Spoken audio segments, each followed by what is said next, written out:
This is family. I will welcome you back from News at 8, and here we are, Monday to Friday. Today is a Thursday, and we want to thank God for the day it has been. We know you might be watching us on your way back home. You might be at home, wherever you're watching us from. It's a good evening from the entire team, and today we are looking at leadership and governance as our edition for the day. So today we are looking at vision, and when we talk about vision, it is something broad. Of course, in very many institutions, organizations, visions are pinned on the walls as you enter the place. So you see their vision, you see their mission, you see their core values, and a lot more to decorate the place. However, some people up to now don't know how to craft a vision. What do you even base on as you're designing a vision? What should be considered when crafting a vision? Do you have a role as a stakeholder in the organization that is at whichever level you are at, or it is only for the vision bearer as it is? That and more is what we are going to look at today as we get into our discussion. With us is Diana, and yeah, you're here again. Alone. Alone. They used to say one man's meat, but I think it is one woman's meat. I'm not sure how that one applies, but okay. I'm not sure how that applies. You're eating your own meat as a woman. Okay, a good evening to you. Good evening. Yeah, and good evening, viewers. It's good to be here. It's always a pleasure to be here. As you were speaking about vision, there's a statement that's very famous in Uganda. There's only one man with a vision. And so I was reminded of that statement and I began to smile. But it's a really good topic and I'm glad to be here to discuss it. Okay. I think we started from there. What is a vision? A vision is the ability to think, to plan for the future with imagination or wisdom. I like it better when once a man said to me, especially for a leader, it's if your team is stranded on an island and they had to move from point A to point B, can you paint a picture in such a way that they begin to envision what it will take to cross from one island to the other? Say, for example, you're stranded on an island on this side, and between you and the next island is about 41 minutes of a boat, but you don't know how to get there. And you're thinking, how do I paint such a vision? Or how can I paint a picture that can cause these people to realize that they can be rescued? And for them to be rescued, it's dependent on them doing a certain thing, and dependent on them. Nobody's coming to their rescue. And so you paint a picture as a leader in such a way that people begin to pluck branches, get reeds, tie them together, use all the information that they have, build a career that gets them from one position to another. What you have done is painted a picture and made something that seemed impossible realistic, given them enough tools to plan, to imagine, and to use their wisdom to arrive at the picture that you have painted. That is what you'd call a vision. Okay. Then what should a leader consider while choosing a vision? I think not just a leader, but anybody. Do you have a vision for your life? Yes, I do. What is the vision for your life? That is a talk of air. Everybody should have a vision. Yeah. And I think leadership, as we've discussed often, leadership is influence. You are leading at a certain point in your life. You're influencing someone or a certain policy. And so it's important that you are always crafting a vision. As a leader, there are many things you need to take into account. The most is that it has to be memorable, it has to be short, it has to be specific, it has to be relatable. I've been in a place where people were sitting down to craft a vision, and in truth it sounded like a mission statement, because they have the general idea about why they want to get there, but they don't have the specifics. So when you are thinking of a vision as a leader, the first thing you're thinking of is what is it that we want to get to. Say, for example, we are the bread factory. We are the ones that produce bread. There are many, your neighbor is also selling bread. There are many other people who are selling bread. So what's unique to you that you want to give to people? Do you want your bread to be on every table in this country? Then the vision you're going to look at is how to get bread to each table in the country. Let's say it's a country. But beyond thinking about how to get the end goal of what you want, you're also thinking, what is unique to me that can make my bread sell that's different from my neighbors? There's a time when hot loaf was the in thing in this country. I think you had to have hot loaf or you were not anyone in this country. And I was shocked. Up to now there is an age bracket that still remembers hot loaf. Exactly. I hope does it still exist?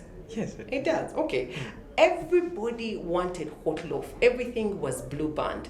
Regardless of whether it was butter, it was blue band. Everything at some point was Colgate, regardless of whether it was toothpaste. Everything had, can I get Colgate and someone gave you Fresh Up? Can I get butter and someone gave you Blue Band? Can I get bread and actually people said, can I get hot loaf? Nobody said bread. Because they had found what was unique to them and made their brand so popular that they became the generic name of the actual good that they were selling. And so when you are making, as I've said, when you're making it, one, you're looking at what is the end goal? What do I want? What do I want people? What do I want with the end of this product? But also, what is unique to this product that I'm giving people? Some people, the uniqueness could be, say for bread, the uniqueness could be that there's a home recipe that of your mother that has come down through the generations that you're selling to people. It's the way people sell their cakes. It's what keeps them. They say yours is soft. Why is it soft? I bake buns, and I bake buns a lot. And the people who taste my buns like my buns. Now we're in a wheat fast. We're in a wheat fast. One of these days we shall. We're in a wheat fast. I mean, the fast will end. First April is not far from. No. We're fasting the whole year. So it's interesting that you have recipes that are passed down from generations. I bake because my mother taught me how to do it, and so people always ask why it's not like the kind of bread that all the buns that they find in different places. It's because it's a recipe that has been taught at home. And so if I decided to go commercial, I would be selling homemade recipes, and so that's what makes my brand unique. And so when you're crafting a vision, you're also selling that idea that there's a uniqueness. You'll see certain brands that say homemade remedies, grandma's remedies, established since 1970 something, established in 17 something. And so you know that it's a trusted brand. What they're selling is trust. They're telling people it has come throughout the generations. Or if they're saying it's homemade, they are selling the idea that we are thinking of you as you eat this bread. It's home. They're giving you the home feeling that you're needing. And so that's unique to how you make a vision. The other is to keep a vision short. And I think this is where many people get it wrong. Yeah. Many people's visions are so wide, they are all over the place. It's actually a mission statement when you think about it at the end. You're saying to become the most trusted lawyer in the country and to ensure that our services, that everyone in the country is using our services, and we shall do this by opening many law firms. And at the end, nobody knows what you're saying. And so it's important that when a leader is thinking about a vision, think of it as short, think of it as specific. What is it that you want it to be? And also, as much as possible, make it simple. The more simple it is, the easier it is for people to remember it. The other that you'll always find, and this one it will show whether it's a professional that crafted it or another person, is a vision is always in present tense. You have not achieved it. It's something you're looking forward to achieve. And so it has to be in present tense. You're going to achieve this. You also it has to be ambitious. It can't be low-hanging fruit that you pick. Because if you can achieve it tomorrow, then it's not your vision. You're talking about a goal and an objective. What makes a vision is that it's ambitious. It's way out of your scope. I was talking to a finance guru in the country recently, and we were talking about why the targets of URA were raised 4 trillion more than they had in the past, because they asked the MDAs or these different entities to set their own target, and URA had consistently set their target, and they had consistently met their target. So they set it, and in 6 months they would meet their target. They would set it, and in 6 months they would meet their target. Oh, I'm just using an example, Yes. not necessarily factual. And so the last year they gave them 4 trillion more than they had achieved. What happened is that people stripped themselves to get to that target. When you saw that video of them finally celebrating and dancing on the last day, Yes. I know some people didn't leave work, because everybody slept in the night, was trying to sleep in the night before so that they could meet the target. It's important that they all meet the target. But the vision or the goal that they gave them was ambitious. It was big. It was beyond their capacity. They could not meet it in 6 months, because the person told us that if people set a goal that they meet in 6 months, it means that there are many untapped areas and resources that they are not plugging into. And so you want to be ambitious in how you set it, because it pushes you to stretch yourself beyond your limit, to stretch yourself in such a way that you are looking into every area that is not tapped. You're looking for water sources. You're looking for areas that nobody is seeing. That's how you set a vision.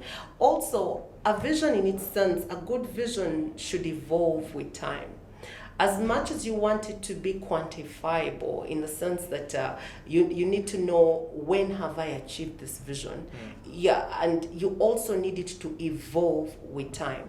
Now, there are 2 schools of thought. Some people think a vision should have by 2023. I don't believe in that school of thought. Why? By putting a time in, because a vision is in present continuous. It's ambitious. How do you tell? There are so many things. Those are things that are better used when you're coming down to what you call the mission, the objectives. So the objectives, you can say by this time. You can say by this time. But a vision is something that's going to carry on beyond. When you hear Coca-Cola's vision, you don't hear it as if it's already done.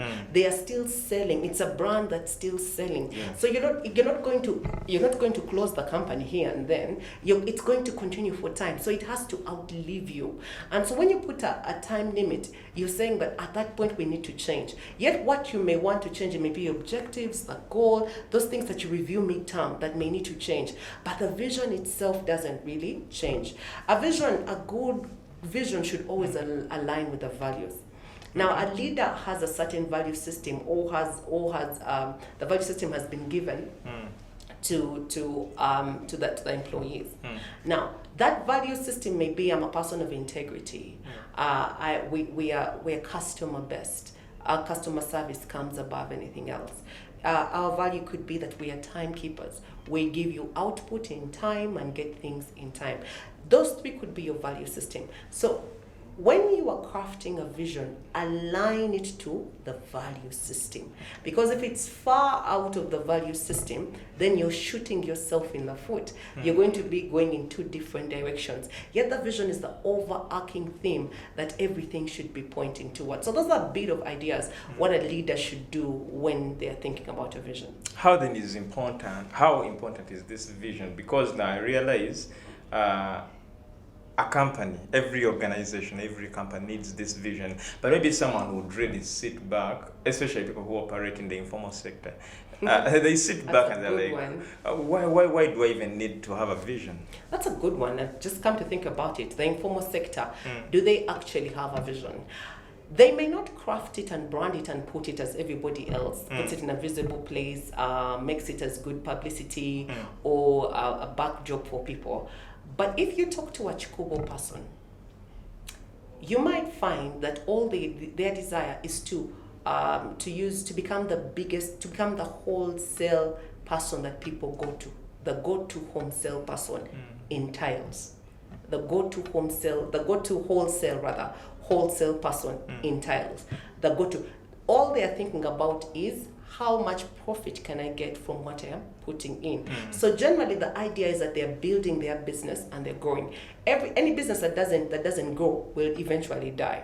So every business person is looking to grow. whether in the informal sector or the formal sector. So you're going to find that while they don't craft the vision and put it as a good plaque on their desks, they don't use it, put it on the board, it may not be on a wall that's written and bold on a wall. At the back of their minds, there is something that drives what they do. And so what drives them could be, again, I want to buy land. And so how do I buy land? I have to build my business. I have to make my business sustainable. What does sustainability looks like? It looks like increasing sales. What does increasing sales look like? It looks like expanding my putting the money I put in and then the business eventually. And so you'll find that person's vision is embedded in all that they do to increase sales.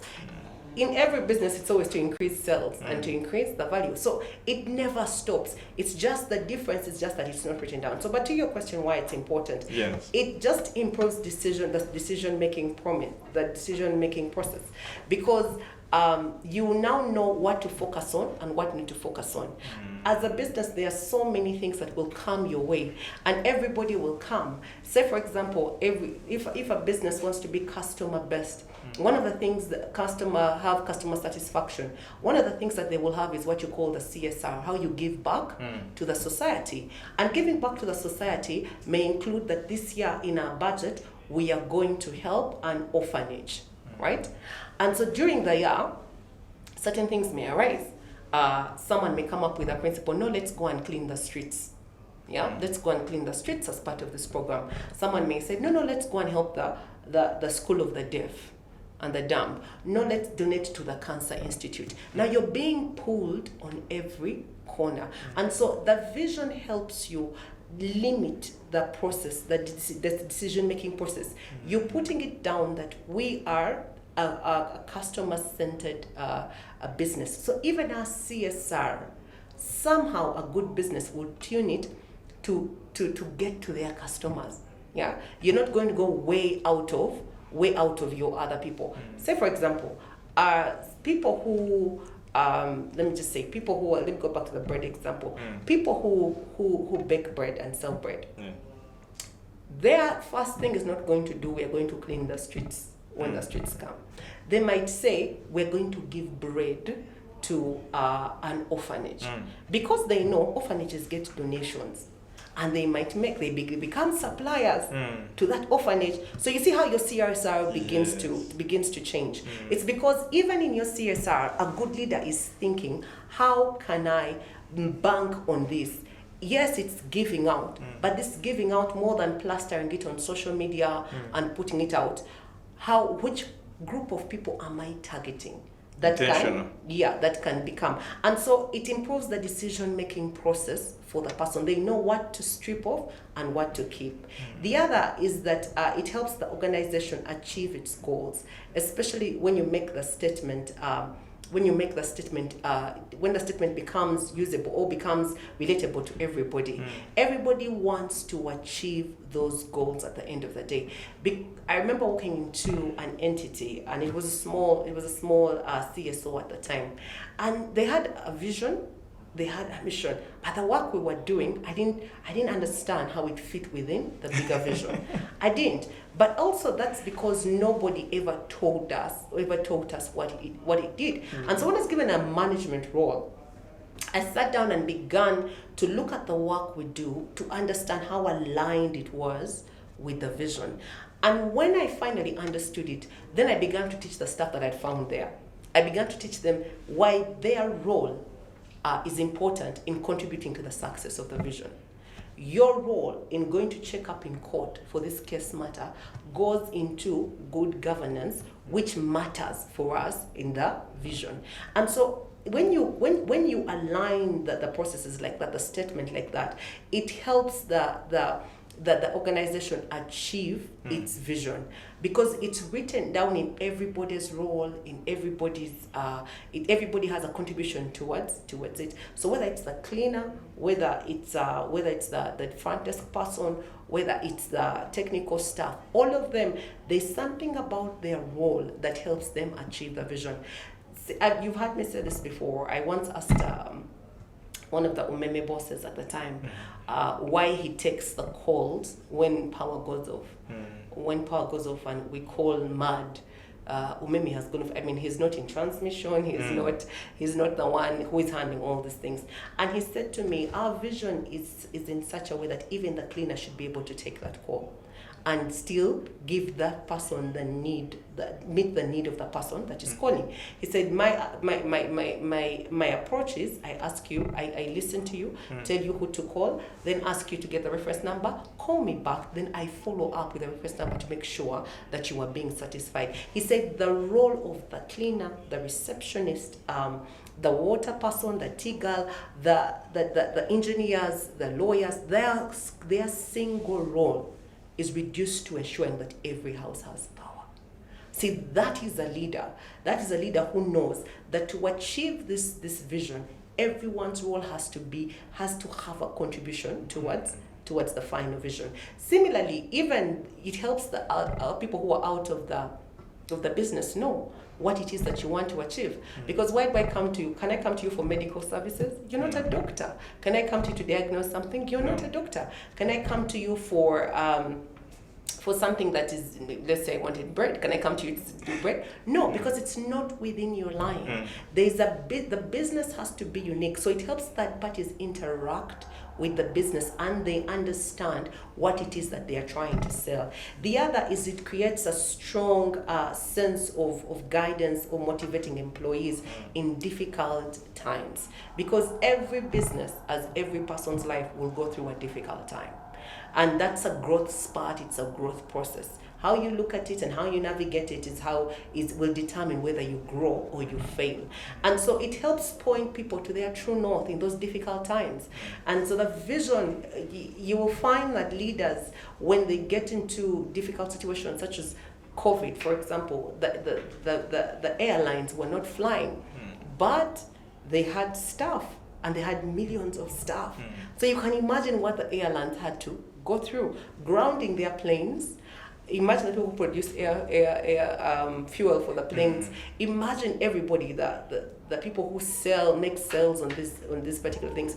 Now, how do they keep you and they're paying you when they're not making sales? And so in those difficult times, a good leader would come and remember what is the vision of this. And so in this company, and in making the decision, they're going to base on the vision. It's the pointer, it's the guide, it's the motivator for employees. And so when you, and for me, it brings us to the last point, which is it creates a thriving environment or a thriving company culture.